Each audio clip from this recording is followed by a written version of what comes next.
waaw dossier borom réew mi dafa am koo xam ne sax war na cee mën a wax parce que maa ngi la koy wax dañu gisoon dafa defoon benn vidéo léegi bi mu defee vidéo bi nag ki ñu ciy wax moom mooy directeur bu ARA ba nga xam moom moo nekk foofee ci Bambey la xaw ma Diourbel ndax kooku dinaa ko waaw bi nga xam ne wax na ko mais kàddu yooyu mu wax nag Salma ba tax ñu dem jëli ji ko te li mu wax d'après propos li mu wax ak ñi ko jege li mu wax mooy jotul convocation waa cybersécurité ñoo dem këram jël ko jëlaat rakkam andi ko te li mu wax moom ay propos Mbaye ku tudd Mbaye Sarr nekk ci France moom la waxaat ndaxte Mbaye Sarr moom dafa porter plainte pour faux et usage de faux ki nga xam ne mooy colonel boobu ne dafa falsifié li nga xam ne moom mooy signature am parce que dañu seqoon liggéey muy contrat CDI ak CDD mu am loo xam ne def nañ ko ci mu jalgati yoon moom mu porté ko plainte ma nga ca table procureur ba nga xam ne ma nga foofu ca dëkk ba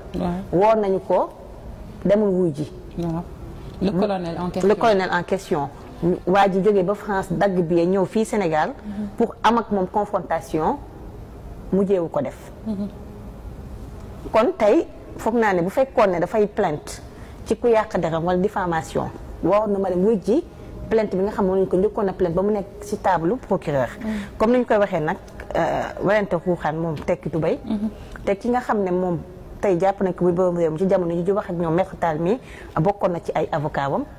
demoon na fa maître Sow bokkoon na ci ay avocat wam Ndiaga Sarr bañ demee dañ ne ko dossier Ndiaga Sarr moo tax ñu jàpp la Ndiaga Sarr nag moom moo nekk nii donc dañu koy bàyyi rek mu daal di wax ak internautes yi mu jéem ñoo wax moom it dossier bi nan la ko jàngatee Ndiaga ñu ngi lay nuyu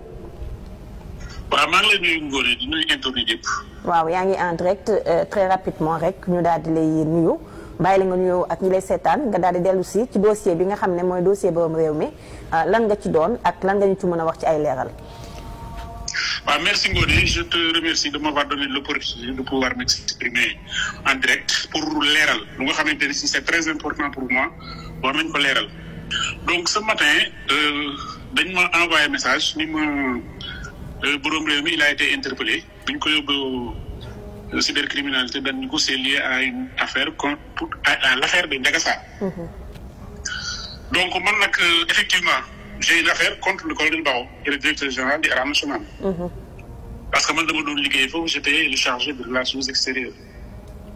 donc bi nga xamante ne si ñu ngi doon liggéey ba contrat yi ñu rompre ko boobu mu amoon un contentieux entre man ak le ARA national parce que je ne suis pas d'accord sur la rupture.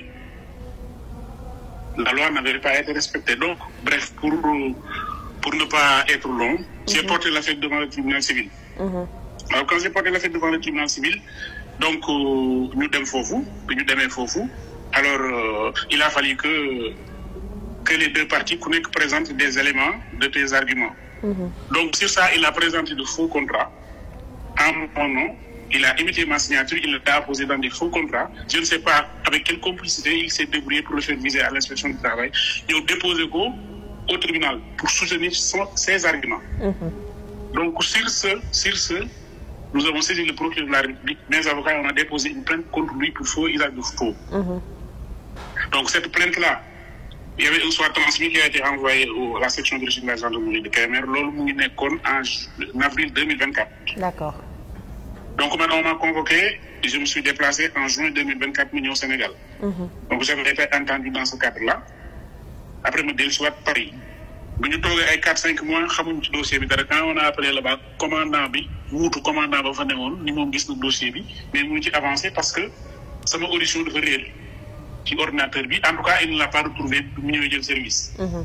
te pour ñu continuer dossier bi il faut que ñu convoqué waat ma encore ma ñëwaat pour ñu auditionner ma. ma ne ko d'accord amul problème ma reconvoqué waat ma pour ma ñëw pour ñu auditionner ma en même temps organiser une confrontation entre moi et le colonel. Parce que c'est très simple litige bi li ko indi mooy il a présenté un contrat bu nga xamante ne si daf ni les parties l'ont signé au Sénégal le 1er juillet 2020 pour démontrer ko comme étant le justificatif des écrits yi engagé na les deux parties pour justifier que ni l'article L42 du code de travail ne permet pas de renouveler un deuxième contrat etc. Donc noonu la affaire bi demee woon donc man quand je suis venu alors bi nga xamante ni si war nañu def confrontation bi ma ñëw on m'a entendu on l'a convoqué il a refusé de se présenter. Deuxième jour je suis venu, le commandant l'a appelé mu ni ko maa ngi ñëw tegaatu fa tànkam. Troisième jour ba mu ni maa ngi ñëw tegaatu fa tànkam. Et je dis que ni brigade recherche Kébémer ak Arène nationale 800 mètres la. Moi j'ai fait 6000 kilomètres pour venir. Donc bi loolu amee on a refouillé le dossier au parquet. Léegi nag man je pense que yoon ñëpp la tënk. Alors j'ai porté une affaire en justice bu ñu ma convoqué ko li ma comprendre mooy moom pourquoi il ne se présente pas alors que on a convoqué tous les deux parties. Léegi beneen bi ma mën a jàngat ci arrestation le jeune là. mooy que ni dañ am moom daf ko porter plainte le jeune là. pour diffamation ou genre de demee noonu mais le gosse là lu muy wax noonu. mais tout ce qu'il a dit là ce dossier là est au parquet. Il y a bel et bien une plainte contre le DG de Arène nationale pour imitation de signature faux et usage de faux. D'accord. asalaamaaleykum sama gars yi jaar naa leen bu baax a baax di leen jox seen wàccuwaay di leen dalal seen YouTube di leen wax ngeen di abonné ak di liker vidéo yi sama gars yi depuis démb maa ngi gis xibaar bi nga xam ne moom moo doon circuler ci réseaux sociaux yi ñu ne ki nga xam ne moom mooy borom réew mi dañ ko jàpp ci benn dossier mooy li nga xam ne moom la waa ji doon leeral nii. Après par la suite laa dégg ñu ne libéré nañ ko alhamdulilah mais man vidéo bi tey bu ma koy def dama koy def pour sama mbokku patriotes yi ñi nga xamante ne nii ñoom ñoo nekk ci réseaux sociaux yi di def ay vidéo xëy na sax tuuti naa ci jox kenn conseil mais il faut que ñu digloo ma tuuti xel rek ñu laayante biir gars yi bu leen nangu kenn di leen utiliser pour ngeen xeexal ko quoi. maanaam yow am nga plateforme am nga ay abonnés am nga ay nit ñi ñu ngi lay bàyyi xel nit am problème ak nit ñëw jox la problème bi pour nga koy xeexal maanaam bu leen nangoo nekk paakawu kenn wala jaasiwu kenn wala pistolet wu kenn maanaam bépp combat booy song na doon combat boo xam dafa concerner réew mi yëpp nga song combat boobu mais ñaari nit yu jotee ñu jël dossier bi jox la ko nga di ci wax. Après lu mel nii rek moo ci mujjee am man nag fi may waxee mooy lan mooy tey benn colonel ak benn moodu boo xam ne moodu bi pour pelantuwaate rek jaral na ko dagg billet d'avion France Sénégal pour ñëw pelantuwaa ji delluwaat wala buñ ko waree auditionné jaral na ko dagg billet d'avion France Sénégal ñëw ñu auditionné ko mu dagaat billet delluwaat ak benn colonel maanaam comme ni olof yi di waxee naan maanaam coowal milliardaire yoonu baadoo la nekku si loolu mooy mbir mi maanaam ñaar ñoo xam ne maanaam daal am na maanaam fekk coow loo xam ne ñaar ñi ko séq daanaka kenn ku nekk am na foo taxawee yow mi nga xamante ne nii yoroo lenn lu dul seen YouTube wala compte TikTok bu am ay abonné ñu jël dossier bi teg ci sa loxo nga ñëw wax ci même bu dee li ngay wax dëgg la yow yaay doon nagu sarax bi la preuve mu ngi nii waa ji sawaay def na vidéo dénoncé na ko peut-être vidéo bi naqari na ko mu dem plainte ko te moom keneen la amal affaire noonu la ñu wax ne noonu la cas bi demee muy loo xam ne man dama ciy jot ay cas yu bari man nit ak nit dañuy am jafe-jafe nga ñëw jox ma sa dossier wala nga ñëw expliquer ma kii ak kii cas bi nii nangam dama lay diglu ba nga pare man la baax na jërëjëf dinaa si bàyyi xel du ma la ñàkkal kersa du ma la wax loo xam ne jaaduwul mais man dama dul xeexal kenn ab xeexam ñaari sénégalais yu am problème nañu dem ci yoon atte leen ñu xool ki nekk ci dëgg ñu ne ko yaa nekk ci dëgg ki nekkul ci dëgg ñu ne ko nekkul ci dëgg bu dee loo xam ne nag dafa concerné askanu Sénégal nga xam ne mooy dafa am ku ñu bëgg a jaay doole muy sénégalais di nit ku néew doole di ko xam ne ki ko bëgg a jaay doole peut-être da ko ëpp alal wala da ko ëpp lii yu mel noonu combat yooyu mën nañ koo porter waaye kii dafa imiter sama kii signature wala dafa lii dafa lee maanaam loolu daal ñaar ñu ko séq nañ dem si yoon àtte leen encore une fois yéen patriotes yi yéen samay mbokk patriotes loolu boo leen ko defoo leen ko parce que da ngeen a ragal déedéet mais il faut que réseaux sociaux yi ngeen ciy demee bopp il faut ngeen ciy demee mental il faut ngeen ciy demee xel sinon buñ la joxee yenn dossiers yi nga traité ko même buñ la porté wul plainte sax procureur bu ubbee dossier bi yow mi nga xam ne gisoon na la nga ci wax mën nañ laa woo parce que dañuy jàpp ne xam nga ci dara alors que boo moytuwul dañoo teg dossier yi sa loxo rek parce que ñun ñu ngi ci réseau yi am na loo xam ne man miin naa ko ci réseau yi mooy coow am ak diggante nit ak nit kenn ki jóge fee ñëw indil la dossier bi ne la lii la ma def lii la ma def même bu la joxee ay preuve yu leer nañ maandu ci nga bàyyi leen ñoom ñaar ñu dem ci yoon àtte leen même bu dee da laa jox ay preuve yu leer nañ sax laa la wax coow li du coowal Sénégal coowal ñaari nit la bàyyi leen ñoom ñu gérer seen coow yoon xool kan moo nekk si dëgg mu jox ko dëgg yoon xool kan moo nekkul ci dëgg mu ne ko nekkoo ci dëgg ki jàpp ne dañoo falsifier signature am ak dañoo def nii dañoo def naa porté na plainte woowuñu ki nga xam ne moom mooy colonel bi ci li ñuy wax woowuñu ko wala woo nañ ko ñëwul et cetera mais nañ ko régler seen biir rek mais yéen patriotes yi bu leen nangoo doon nagu saraxu kenn bu leen nangoo doon benn jaasi wala paaka wala fetal pour nit di leen utiliser pour waa ji dama ko yóbbu si yoon woo nañ ko ñëwul damay dem si influenceurs yi pour ñu dénoncer ma affaire bi bu ko defee mu siiw ñu taf jël ay photos taf ci réseaux sociaux yi ma weli paane ko waxuma na nag noonu la demee mais fi may waxee yéen xam ngeen ko kon nag da ngeen di moytu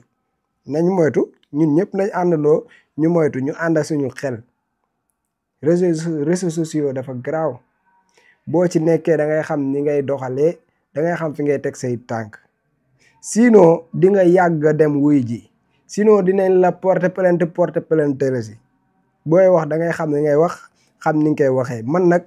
néew ma borom réew mi lii wala lee man waxuma ci loolu parce que comme génn na comme libéré nañ ko rek alhamdulilah. man li may wax waxuma ko pour borom réew mi waaye dama koy wax pour patriotes yi ñi nga xamante ne nii peut-être ñoom amaguñ benn problème ak yoon wala yooyu noonu ñu moytu nit am dossier ñëw jox leen ko pour ngeen dénoncer ko wala yu demee noonu maanaam man lu may dénoncer mooy doon loo xamante ne nii dama koy xool gisal ko sama bopp mu nekk ci penc mi mu doon loo xam ne ñëpp ci am accès. mais dugg ci ay suufu table di loqate ay dossier yoo xam ne après jafe-jafe moo la ciy fekk rek yooyu du ma ko def te sant ma man digaluma ko kenn awma sax pouvoir jox kenn ndigal waaye am naa sañ-sañu waxtaan ak yéen xanaa samay mbokk patriote ngeen ëllëg mën naa juum ngeen toog waxtaan ak man comme nii loolu rek laa si jublu mooy ñu demee affaire yi xel ñu demee si xel parce que kulunaa yi ñu ko siqal bu ñu amul fenn fi ñu jaar dañuy profité ci ay occasion yu ndaw di la porter plainte ngay dem di wuy ji ñu la fay téye di la bàyyiwaat barki démb gis nga am na kuñ fi convoqué benn femme après mu dem ñibbiwaat yooyu yëpp ay affaire la ñoom maanaam parce que comme ñu ngi ne dañoo nekk si réew moo xam ne dañ ne jubal jubbanti la justice bi ñëpp la yemale affaire yooyu noonu ñoom si loolu la ñuy profité léegi nag dañuy xool fan la mën a jaar pour daaneel la léegi nag yow yaay moytu yow yaay xool fi ngay teg say tànk moytu du ragal de mais da ngay teg sa tànk fu dëgër foo xam ne saa waay buñ la woon ñëpp dañuy xam ne yow mii dañ laa tooñ mais nag dem àngu coow jàmbur loolu moom wax dëgg yàlla man du ma ko defal kenn ku am sa problème entre ñaari sénégalais nañ dem yoon atte leen parce que du man maa war a atte man mun ma si dara su ma si dénoncé wala ma dugg si ñu woo ma ci di ma laaj loo xam ne saa waay man ba muy am fekkew ma ah en tout cas yàlla baax na daal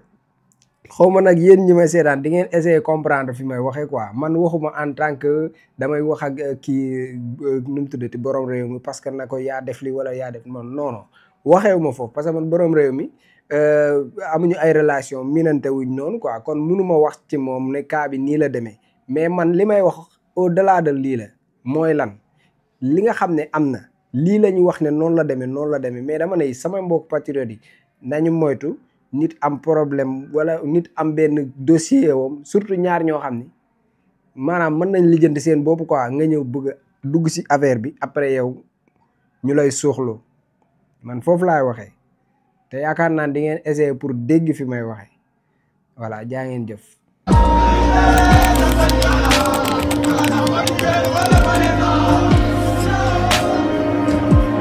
moo tax yàlla bi mu naan ahasiba annaasu an yutraku an yaqulu amanna wa hum laa yuftanuun wa laqad fatanna alladina min qablihim fala ya'lamanna allahu alladina sadaqu wa la ya'lamanna alkaadibin. Est-ce que les gens pensent qu'on les laissera dire « nous croyons » sans les éprouver? Certes, nous avons éprouvé ceux qui ont vécu avant eux. Ainsi, Allah connaît ceux qui disent la vérité et ceux qui mentent. yàlla dafa ne du ma leen seetaan rek ngeen di fëgg dënn naan gëm nañu te du ma leen natt du ma testé ba xam ndax yéen gëm-gëm mi ngi ci yéen noonu ma ko defe woon ñi leen jiitu nga xam damañ doon nattu ba xam kan mooy wax dëgg ak kan mooy wax safaan nattu googu nag buñ ko jàpp rek ci wàllu imaan pas-pas ci diine mais yéen ñi ma bokkal projet bi yàlla ak ñuy nattu ba xam ndax li ñuy woote ci projet bi dëgg la ci ñun wala du dëgg ndax li ñuy woote ci projet bi dëgg la ci ñun wala du dëgg ndax li ñuy woote ci projet bi dëgg la ci ñun wala du dëgg wa sallallahu taala ala sayyidina secret Cheikh Sidil Muxtaar ñaan yàlla Cheikh Sidil Muxtaar ibnu Cheikh Mouhamadul Amin ñu ngi toog ak sëtam Cheikh Abdoul Aziz Mbacké borom fas nga xam ne da ko donnee ci ay maamam di fas gu baax ci néew kattan ak ngóora Cheikh Abdoul Aziz ana fa sunu fas gi. waaw bisimilah sëñ buur fas kii de day fas goo xam ne dañ koo jëlee woon sunu maam Cheikh Sidil Muxtaar dafa amoon genn góor gu ñëwoon ca Mbàkke Kajoor doon ko jàmbat ci dawatu bu néew kàttan fas la goo xam ne nag dafa bokkoon ci kàggu yi suñ baara yoo xam dafa jóge woon ci Sirul Masoon waaye giñ naa ci yàlla képp koo xam ne nga am jafe-jafe néew kàttan moo xam ne ngay sëy di gaaw di yegg mbaas sàkkat delluwaat waxtu woo ko takkee takk léegi gis léegi rek ndax fas gi nag leen rek a koy toj mooy toog ci gën waaye képp ko am jafe-jafe néew kàttan waxtu woo takkee fas gi da nga tàqali ko loolu bu faw ndax day gàllaaj goo xam ne gàllaaj gu yéeme ndax gàllaaju cat la ba mu ne la biirun baarun sa saqin mujj bu xaaf jana fa xëyti baat yooyu ndax gàllaaju fas day gàllaaj goo xam da ngay takk léegi gis léegi ndax ñaareel ba sax dañuy wax ni nit bu ko takkee tëw a yegg di ànd ak soxnaam waxtu wu demee ba tëw a yegg sax dañ koy sart mu tekki ngir mën a yegg fas gi nag ak moo xaatim bee ànd waaye mboolem koo xam ne am nga jafe-jafe néew kàttan ak at yoo mën a am rek waxtu woo ko takkee da nga tàqali ko néew kàttan bu faw day fas goo xam ne sunu maam Cheikh Sidil Muxtaar moo ñu ko joxoon muy lu waay donnu def lay ruus Cheikh Sidil Muxtaar juróom-ñaareelu xalifa Cheikhul Khadim jàmbaar ja ñaankat yàlla bi kon yow mee seetaan wooteel ci numéro bii commandé ci fas gi ak fu mën a nekk ci àdduna dana la fa fekk ngir faj say aajo ci néew kàttan ci biir néegu sëy am Sidi Lamin Baara moo sañ a fat dàmpaŋub waaw di leen wax ne nag maa ngi ànd ak Serigne Abdou Aziz Mbacké di ñaankat boobu nga xam ne macha allah lépp lu jëm ci wàllu ngóor yàlla may na ko ci tawfeex boo xam ne ku ci am jafe-jafe rek boo jokkoo ak Serigne Abdou Aziz bu soobee yàlla sa aajo dina faju numéro téléphone bi moo nekk noonu ci suuf mais tamit day ñaan day listixaar kon nag jokkoo leen ak Serigne Abdou Aziz